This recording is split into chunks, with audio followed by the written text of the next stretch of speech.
matin Sud Radio, 7h-9h, Patrick Roger.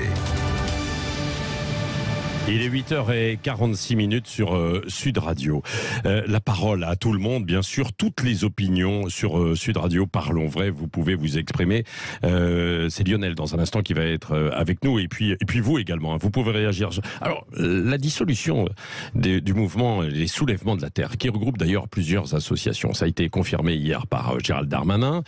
Il y a une contestation, il y a des recours, il y a eu des manifestations hier soir. Beaucoup plus à gauche, bien sûr, Europe Écologie Les Verts, et puis les mouvements d'ultra-gauche. D'ailleurs, les mouvements d'ultra-gauche, là, vous avez vu, il y a eu un petit peu de violence hein, à Toulouse, où certains s'en sont pris à partie quand ils ont reconnu Jean-Luc Moudin qui sillonnait la ville pour la fête de la musique. Donc, je sais que vous êtes plutôt d'accord toutes les deux, Françoise Degois et Elisabeth Lévy, pour ne pas... Non, mais pour ne pas qu'il y ait de dissolution. Et pas pour les mêmes raisons. Pas pour les mêmes raisons. Ah, moi, on a entendu Françoise Degois tout à l'heure, et puis on rappellera sa position dans un instant. Elisabeth Lévy. Ah oui, moi je suis hostile à ces mesures attentatoires aux libertés, disons par principe, et je pense qu'il faut les prendre vraiment avec la main qui tremble et en dernière extrémité. Donc ça ne veut pas dire qu'il faut jamais les utiliser. Si on a un groupe néo-nazi, oui, il faut le dissoudre. Donc ça, c'est la première chose. Ces gens de gauche me sembleraient tout à fait crédibles dans leur indignation s'ils s'étaient énervés quand on a dissous Génération Identitaire, qui n'est absolument pas violent au demeurant. Mais moi, je défends tout le monde. Je suis logique, je défends la liberté des gens, des zozos avec qui je ne suis pas d'accord, parce que pour moi, ce sont des zozos. Voilà. La deuxième chose, c'est qu'en termes d'efficacité, je pense qu'il est absurde de dissoudre quand on n'a pas fait la première chose qui me semble tout à fait essentielle, c'est de sanctionner très sévèrement le premier qui jette un caillou sur un flic. Il doit avoir une peine sévère et qui le fasse, enfin, qui soit dur, parce que sinon, ça sert à rien. Et ben, quand on aura fait ça, on pourra peut-être discuter du reste. Mais commençons par là. Alors, vous êtes... Alors, sur la dissolution, je suis d'accord avec Elisabeth. Je rajouterai, moi, sur la dissolution en règle générale. Je pense qu'on est une très grande démocratie. La liberté ne peut pas se découper en morceaux, sauf groupe néo-nazi, bien sûr. Après, le deuxième point, c'est que c'est les motifs qui sont requis sur la base des motifs antiterroristes. Ça me paraît complètement délirant. J'écoutais Alexis Corbière, il avait raison de rappeler la violence des manifestations de la FNSEA. Vous savez, quand on accuse... Dans les années 70-80 notamment. Pas simplement, il y a encore quelques années, vous savez, quand ils cassent les préfectures, qui déversent du purin partout, qui cassent le mobilier, la FNSEA, on leur dit jamais rien. Le Parlement de Bretagne. Le Parlement de Bretagne. Alors, c'est avec... oui, c'est un peu différent. C'est parce qu'il y a eu une grenade. Il y a zéro...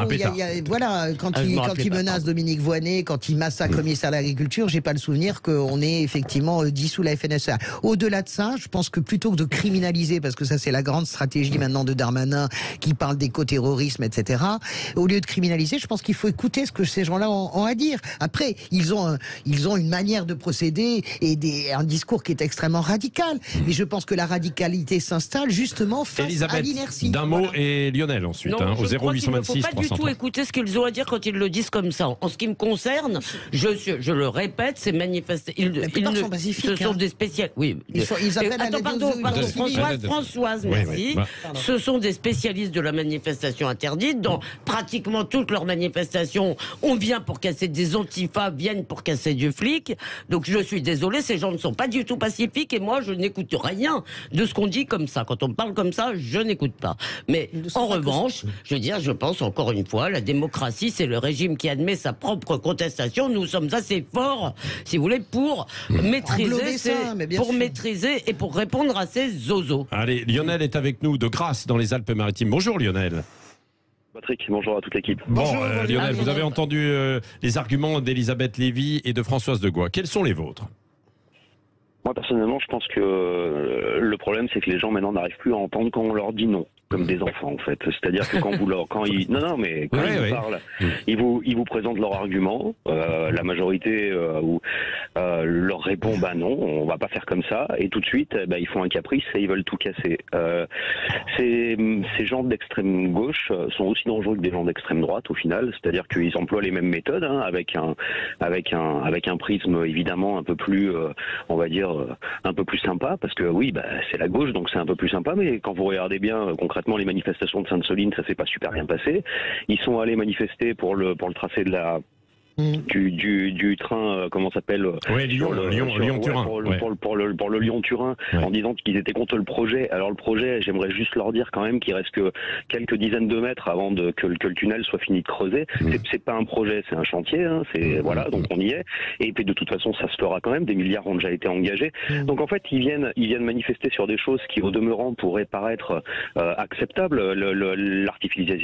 L'artificialisation des sols, les méga-fermes et les choses comme ça. Ok, moi je suis vraiment d'accord en partie avec ce qu'ils disent et il n'y a pas de problème avec ça. Toujours est-il que le monde, par contre, lui, s'arrête pas. C'est-à-dire que nous, on peut manifester dans notre pays, on peut dire qu'on n'est pas d'accord pour ci, pour ça, et qu'on veut que la planète arrête de se réchauffer et qu'on veut tous devenir véganes, mais ça marche pas comme ça. Le monde continue de tourner. Et quand on leur dit non, il ne faut pas non plus aller balancer des pavés à travers la tête des flics qui sont absolument pour rien. Que faire alors? Que faire, Lionel? Le problème, c'est que l'État, le plus gros problème, à mon avis, c'est qu'on a un État complètement autiste. C'est-à-dire que, pour moi, on n'est plus en démocratie depuis un petit moment, parce que vous regardez la manifestation des Gilets jaunes, il y a eu des mois et des mois et des mois de manifs, pas une seule décision n'a été prise. Vous manifestez pour tel et tel truc, le gouvernement botte en touche systématiquement, Darmanin vous traite de terroriste, que vous soyez d'un côté ou de l'autre. Le truc, c'est qu'il faudrait arriver vraiment à une vraie démocratie participative avec le RIC, parce que concrètement, le RIC, c'était une bonne idée. Au moins, les gens donnent leur avis. La majorité tranche, ça se passe bien dans beaucoup de pays en faisant comme ça. Je vois pas pourquoi est-ce qu'en France, le gouvernement prendrait des décisions envers et contre tout le monde et ne puisse pas entendre ce que son peuple, qui l'a élu, demande. Alors oui, mais sauf que le peuple, c'est vrai, Lionel, sauf que le peuple est divisé, ne pense pas forcément de la même manière, quoi. Donc, moi, je vais dans le sens. Moi, je vais dans le sens de ce que dit Lionel sur la question des retraites. Il est flagrant que le peuple pensait quasiment dans sa majorité dans le même sens. Pardonnez-moi, il n'y a pas une seule, même plus, et puis plus les gens qui travaillent. Donc là, je vais dans le sens tout à fait de Lionel. Je pense que nous mourrons. Nous sommes à l'étouffoir de la 5e. Voilà, on étouffe à petit feu. Nous sommes dans une présidentialisation qui désormais devient, de mon point de vue, toxique. Après, sur la question, j'entends ce que vous dites, mais moi, je ne peux pas arriver à me résigner parce que le monde tourne comme cela. Justement, vous savez, les grands changements, les grandes ruptures, ça s'est jamais fait avec des roses. Monsieur, je voudrais que ça change. Oui, d'accord, asseyez-vous là, on va signer, on va changer. Je ne suis pas du tout adepte de la violence politique. D'ailleurs, je rappelle que mais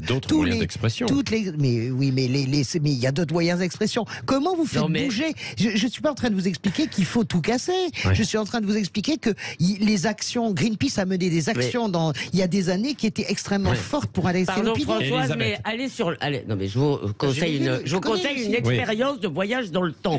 Allez sur le site des soulèvements de la Terre. On aurait dû les garder dans le formol. On a dû les garder dans le formol depuis les années 70. Pourquoi Parce que c'est un gloubi-boulga anticapitaliste. Moi, excusez-moi, j'ai aucune envie qu'on renverse le capitalisme. Parce que les pays non capitalistes me font pas envie. Donc si ces gens veulent renverser le capitalisme... Après, on peut revoir et ajuster peut-être le capitalisme. Non mais attendez, le capitalisme demande une régulation. Si vous voulez, c'est clair. Maintenant, s'ils veulent aller en Corée du Nord, qu'ils y aillent. Non, moi, pardon François, je t'écoute quand tu parles. Alors sois gentil, tu fais la même chose. Voilà, je dis, quand on regarde leur truc, c'est un espèce, en plus c'est un gloubi-boulga wokiste, c'est-à-dire il y a tout, le sexisme, l'homophobie, l'écriture inclusive, toutes ces âneries de l'époque.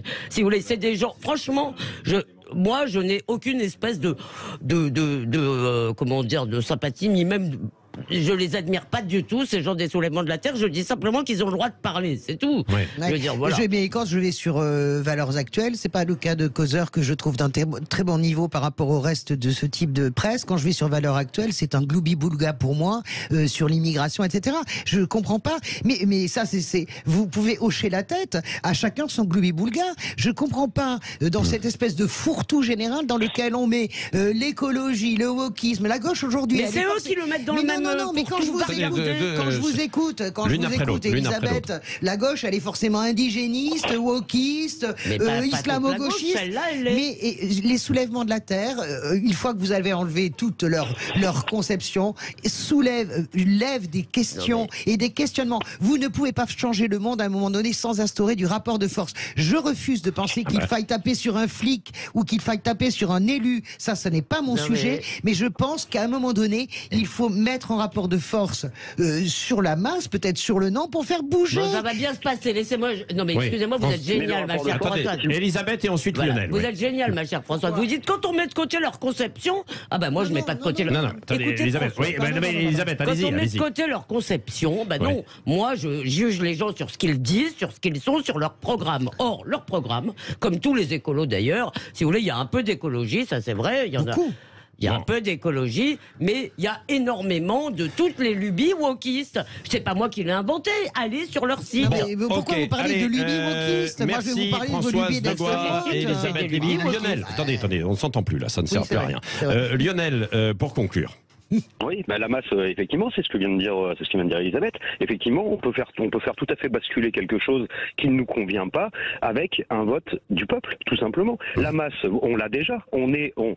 C'est moi qui l'ai dit, ça, la masse. On est 60 millions. Ouais. Et si vous faites voter les gens, sur des choses particulières, sur l'orientation de votre pays, je ne vois pas pourquoi est-ce que la masse n'arriverait pas à faire basculer les choses. Quant au capitalisme, je partage complètement. Le capitalisme, il a ses défauts, il a ses qualités, mais quand vous regardez bien comment ça se passe ailleurs et dans les autres systèmes, moi personnellement je préfère un système capitaliste qui me permet évidemment de vivre peut-être un peu plus en liberté que dans les pays communistes comme la Chine et compagnie. Oui. On est bien mieux chez nous, croyez bien, que dans des c'est une autre forme de capitalisme aujourd'hui en Chine. Merci mon cher Lionel, merci Françoise, Elisabeth oui. Ben oui, Françoise Degois. 28 ans aujourd'hui, Françoise Degois. Je l'emmène en boîte. Elle a déjà été jusqu'à 5h du matin. Merci Patrick, merci beaucoup. Merci. Bel anniversaire à vous, ma chère Françoise. Sympa, merci beaucoup. Merci. Dans un instant, on se retrouve, on va poursuivre les débats avec tous les débatteurs de Valérie Expert. Valérie, que vous retrouverez aussi. On va faire aussi un point dans un instant sur les orages avec des inondations et des endroits assez sensibles dans le Grand Sud-Ouest.